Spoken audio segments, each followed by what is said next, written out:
আপনার নাম কি? সুব্রত ঘোষ। বাড়ি কোথায়? নারায়ণপুরে, তেঁতুলতলা। তেঁতুলতলায় বাড়ি। কী রোগে ভুগছিলেন? আমার জিভে ঘা হয়ে গেছিল। হুম।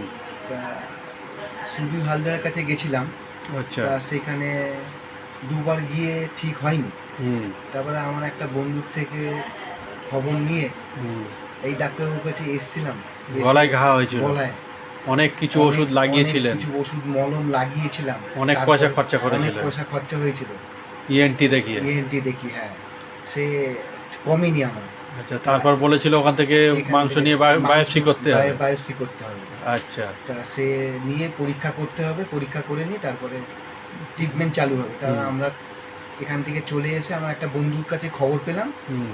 আমাদের ডাক্তারবাবুর কাছে, এই ডাক্তারবাবুর কাছে। কোন ডাক্তারবাবু? ডাক্তারবাবুর নাম কি? নবাব আলী।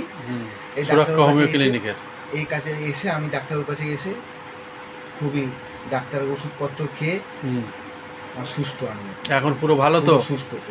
আচ্ছা, হাসি মুখে বলুন ভালো আছি এখন আমি। খুব সুস্থ। এখন আর ওষুধ লাগছে না তো? ওষুধ লাগছে না, কিচ্ছু না। টোটাল ওষুধ এখন ওনার বন্ধ আছে? টোটাল ওষুধ বন্ধ। ঠিক। আপনি বলুন, আপনি তো ভাই কেমন আছেন উনি এখন? খুব ভালো আছে। খুশি তো? হ্যাঁ, খুশি। আচ্ছা, খুশি থাকুন এইভাবে, যেন খুশি রাখতে পারি এরকম। আরও 5 জনকে আশীর্বাদ করবেন। ঠিক আছে, থ্যাংক ইউ।